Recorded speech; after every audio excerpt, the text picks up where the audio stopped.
कल्पना कीजिए कल सुबह आपका राज्याभिषेक होना है। पूरा देश जश्न मना रहा है और अचानक सूर्योदय से पहले आपसे कहा जाए कि आपको अगले 14 साल जंगल में बिताने हैं, वो भी एक तपस्वी बनकर। आप क्या करेंगे? विद्रोह, गुस्सा या न्याय की मांग? ज्यादातर लोग इसे एक पारिवारिक षड्यंत्र मानते हैं, लेकिन वाल्मीकि रामायण के पन्ने कुछ और ही कहते हैं। आज हम जानेंगे कि जिसे राजा बनना था वो वन क्यों चला गया।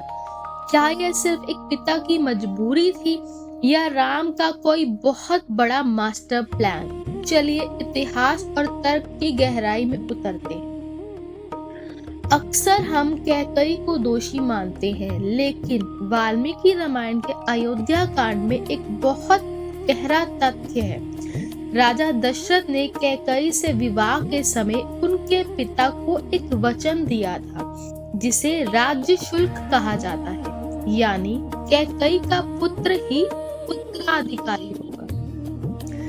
दशरथ राम के प्रति प्रेम में इतने इस कानूनी वादे को भूल चुके थे। कैकई ने मंथरा के उकसाने पर केवल अपनी असुरक्षा नहीं दिखाई, बल्कि उन्होंने राजा दशरथ को उनके पुराने वादे की याद दिलाई।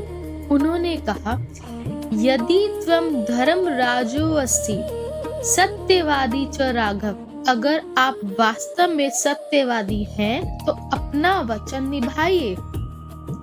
यहाँ कैकई ने भावना पर नहीं, तथ्य और सत्य पर वार किया। राजा दशरथ के सामने पुत्र और कुल की प्रतिष्ठा के बीच था। अगर राजा दशरथ मना करते तो इक्ष्वाकु वंश का सत्य हमेशा के लिए कलंकित हो जाता। जब राम को यह सूचना मिली तो क्या वे दुखी हुए? वाल्मीकि जी लिखते हैं कि राम के चेहरे पर न तो शिकन थी और न ही क्रोध। इसे योग की भाषा में स्थिति प्रज्ञता कहते हैं। यह लक्ष्मण ने विद्रोह का सुझाव दिया। उन्होंने कहा कि पिता बूढ़े हो गए हैं और मोह में हैं, उन्हें बंदी बना लेना चाहिए। लेकिन राम ने एक बहुत बड़ी बात कही। उन्होंने कहा कि अगर मैं बलपूर्वक राजा बन भी गया तो मैं केवल एक शासक कहलाऊंगा, लेकिन अगर मैं पिता के वचन के लिए राज्य छोड़ता हूँ तो मैं धर्म की स्थापना करूंगा। राम जानते थे कि युद्ध अयोध्या के भीतर से खोखला कर देगा। उन्होंने सत्ता से ऊपर शांति को चुना। राम का वन जाना कायरता नहीं, बल्कि एक बहुत बड़ा त्याग था, जो आने वाली हजारों पीढ़ियों के लिए एक स्टैंडर्ड सेट करने वाला था। अक्सर लोग पूछते हैं कि सीता जी और लक्ष्मण जी क्यों साथ गए? क्या यह सिर्फ प्रेम था? नहीं, इसके पीछे ठोस तर्क थे। सीता ने राम से कहा कि वह उनकी सहधर्मिणी है।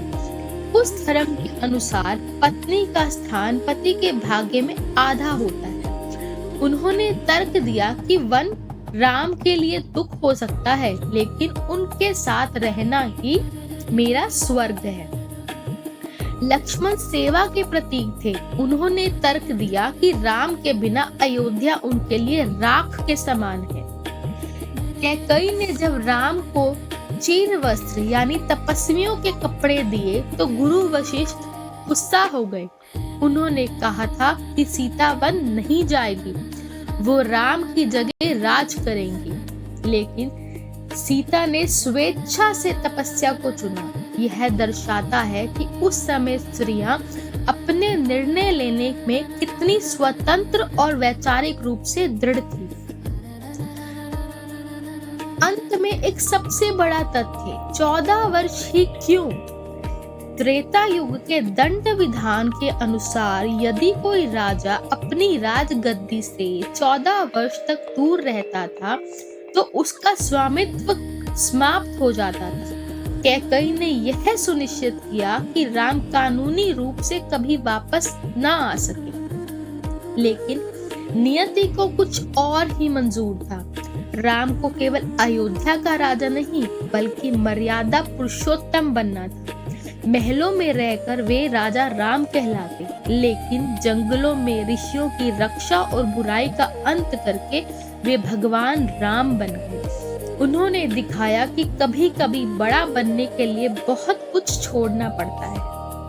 तो साथियों, राम का वनवास केवल एक वियोग की कहानी नहीं है, बल्कि यह एक डिसीजन मेकिंग और कमिटमेंट की मास्टर क्लास है। आपको क्या लगता है, क्या लक्ष्मण का विद्रोह का सुझाव सही था या राम का शांति का रास्ता? कमेंट्स में अपनी राय जरूर बताएं। अगले भाग में हम चर्चा करेंगे कि कैसे राम ने अयोध्या की सीमा पर अपनी प्रजा को पीछे छोड़ा और तमसा नदी के तट पर क्या हुआ। अगर यह गहराई पसंद आई हो तो वीडियो को लाइक करें और सब्सक्राइब करें, और अपनी संस्कृति से जुड़ने के लिए मुझे फॉलो करें। प्रेम से कहिए जय श्री राम।